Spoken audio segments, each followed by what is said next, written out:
Hello everyone, welcome to the operating system series again. My name is Bhupesh और आज हम देखेंगे डेडलॉक अवॉइडेंस। तो लास्ट क्लास में हमने डेडलॉक की कैरेक्टरिस्टिक्स और उसकी प्रिवेंशन देखी थी। आज देखेंगे डेडलॉक अवॉइडेंस। तो भैया कई लोगों के दिमाग में क्वेश्चन आता है कि यार डेडलॉक प्रिवेंशन और डेडलॉक अवॉइडेंस में क्या फ़र्क है। ठीक है, एक तो यार डेडलॉक से हम बच रहे हैं, डेडलॉक आना चाह रहा है बट वी आर जस्ट बच रहे हैं किसी ना किसी तरह, मतलब कि कुछ थोड़ा बहुत काम करके हम किसी तरह बच रहे हैं। और अवॉइडेंस होता है बट स्ट्रिक्टली स्ट्रिक्टली मना कर देना कि यार मैं ये काम नहीं करूंगा, इससे डेडलॉक आ जाएगा। मैं स्ट्रिक्टली ऑपरेटिंग सिस्टम प्रोसेस को डिनाई कर देता है कि प्रोसेस तो रन ही नहीं हो सकती। प्रोसेस को स्ट्रिक्टली डिनाई करना, प्रोसेस को स्ट्रिक्टली डिनाई करना इज अवॉइडेंस। और प्रोसेस को अलाउ करना बट कुछ और तरीका अपना लेना, कोई सोल्यूशन लगा लेना जिससे कि डेडलॉक से बचा जा सके, बट प्रोसेस चल गई, प्रोसेस को डिनाई नहीं किया, प्रोसेस चला दी बट किसी तरह डेडलॉक से बच गए। उसको बोलते डेडलॉक प्रिवेंशन। जैसे कि हमने प्रिवेंशन में देखा था कि मैंने प्रोसेस को ब्लॉक नहीं किया, मैंने प्रोसेस को किसी ना किसी तरह डेडलॉक से बचा लिया, उन चारों कंडीशन में से किसी कंडीशन को डिसेटिस्फाई करके। बट अब इसमें देखना, हम डायरेक्टली प्रोसेस को मना कर देंगे, भाई तू डेडलॉक लेकर आ सकती है, यू कांट एग्जीक्यूट। और ये करेंगे किससे? बैंकर्स एल्गोरिथम से।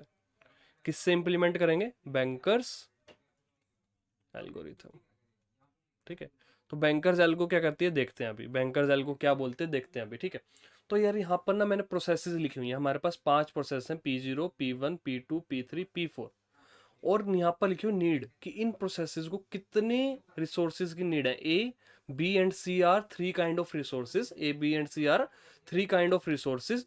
और वो कितने कितने हैं, कितने कितने चाहिए हर प्रोसेस को, मैंने यहाँ पर लिखा हुआ है कि P0 को 7 इंस्टेंस चाहिए ए के, 5 इंस्टेंस चाहिए बी के, 3 इंस्टेंस चाहिए सी के।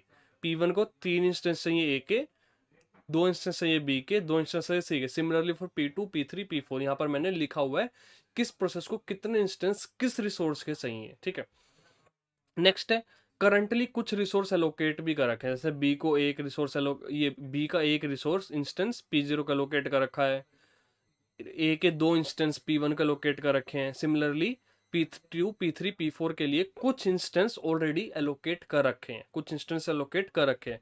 और टोटल मेरे पास ए और बी और सी के इतने इंस्टेंस हैं, टोटल इतने हैं, इतने चाहिए, और इतने ऑलरेडी एलोकेट कर रखे हैं।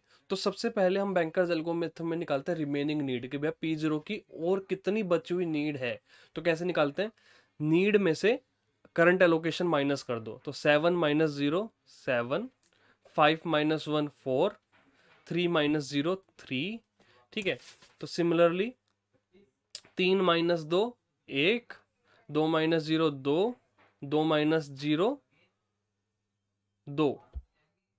ठीक है, तो ये हो गई करंट नीड। एक मिनट को, 7 5 3 परफेक्ट। 9 - 3 = 6, 0 - 0 0, 2 - 2 0। ठीक है, 2 - 2 0, 2 - 1 1, 2 - 1 1, 4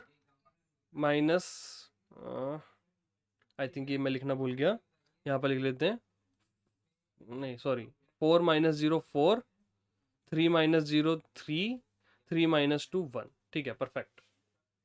तो क्या हुआ, मैक्स नीड में से करंट एलोकेशन को घटा दो तो हमारे पास क्या आ जाता है? रिमेनिंग नीड कि भैया कितने और इंस्टेंस चाहिए इन रिसोर्सेज के हमें प्रोसेस को एग्जीक्यूट करने के लिए। ठीक है, तो this is the remaining need. और ये करंटली एलोकेटेड है, तो एक बार इनको भी टोटल कर लेते हैं कि करंटली कितने एलोकेटेड है। 3 3 6 और 2 8। सॉरी, ये 2 है, ये जो मैंने कर्सर घुमाया तो आपको 3 जैसा लग रहा है। Let me do. ठीक है, दिस इज 2। ठीक है, तो 2 3 2 यानी कि टोटल 7, एक एक 2, और 2 और एक 2 5। तो 7 2 5 ये रिसोर्सेज ऑलरेडी एलोकेटेड है, ऑलरेडी एलोकेटेड है। तो हमारे पास कितने बचे टोटल में से, करंटली एलोकेटेड घटा दो, कितने बचे करंटली, कितने अवेलेबल हैं? 10 में से 7 गए 3, 5 में से 2 गए 3, 7 में से 5 गए 2। तो करंटली मेरे पास इतने रिसोर्सेज बचे हुए हैं। देखो शुरुआत से बताता हूँ क्या क्या किया। मैक्सिमम नीड में से करंट एलोकेटेड घटा दो तो रिमेनिंग नीड पता चल जाती है कि इस प्रोसेस की रिमेनिंग नीड क्या है। टोटल अवेलेबल में से टोटल एलोकेटेड घटा दो, ये है टोटल एलोकेटेड। एक सेकेंड थोड़ा सा ऊपर करने दो। ये है टोटल एलोकेटेड, टोटल एलोकेटेड, ठीक है, these are the total allocated. Perfect. Total allocated ये है। और टोटल अवेलेबल में से टोटल एलोकेटेड बता दो, करंट अवेलेबल पता चल जाता है। करंटली 3 3 2 ये रिसोर्सेज अवेलेबल है, ठीक है। अब मुझे बताओ कौन सी प्रोसेस इन रिसोर्सेज के यूज से रन हो सकती है। क्या P0 रन की जा सकती है? अभी नहीं, P0 एग्जीक्यूट नहीं हो सकती। तो 7 4 3 चाहिए, है 3 3 2 अवेलेबल। ए रिसोर्स कंप्लीटली अवेलेबल नहीं है, तो P0 तो अभी रन नहीं हो सकती, ठीक है।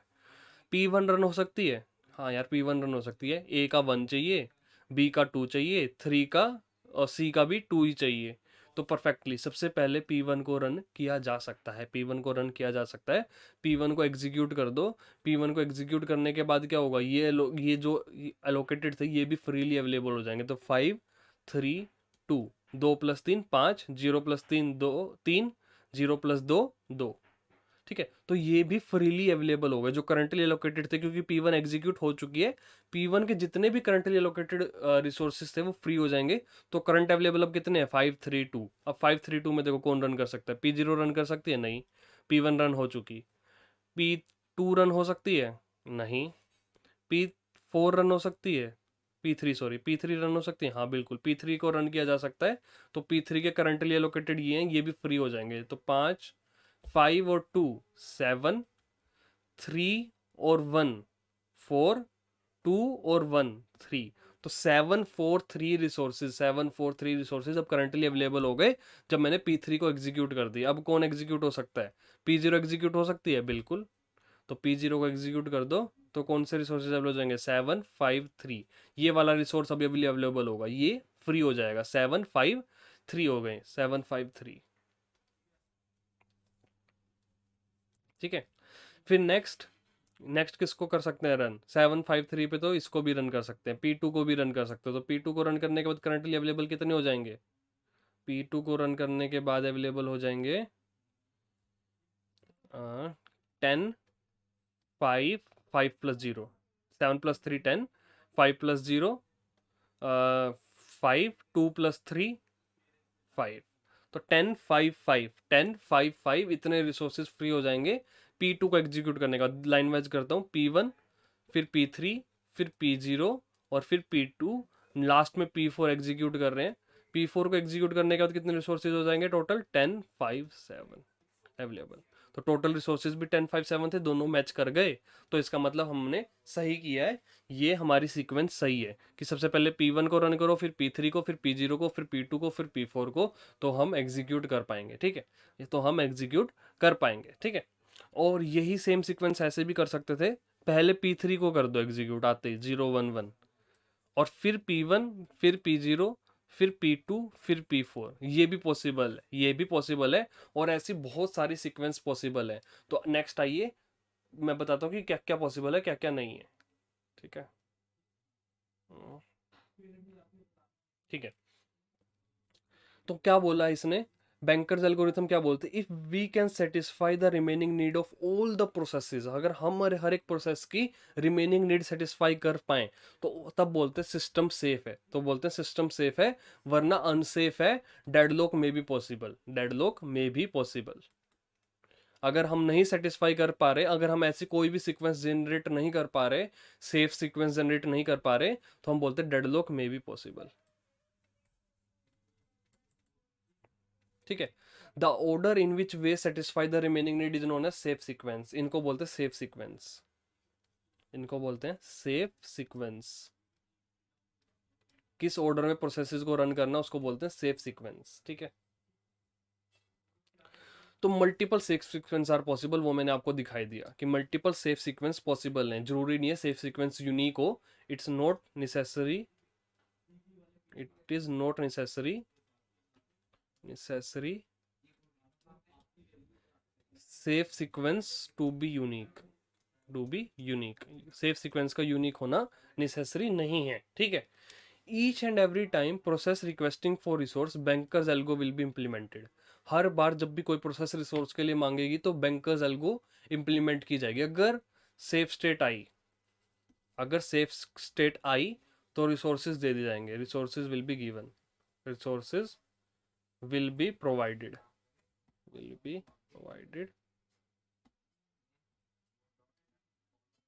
ठीक है।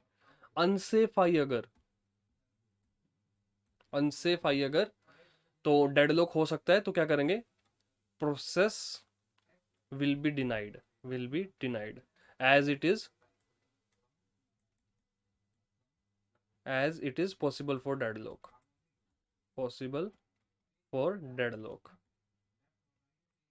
तो हमने कंप्लीटली अवॉइड ही कर दिया डेडलॉक को। भैया अगर कोई प्रोसेस ऐसी है जो कि हमारे सिस्टम को अनसेफ स्टेट में ले जा सकती है, जहां पर डेडलॉक पॉसिबल हो सकता है, डेडलॉक आए उससे पहले ही अवॉइड कर दिया,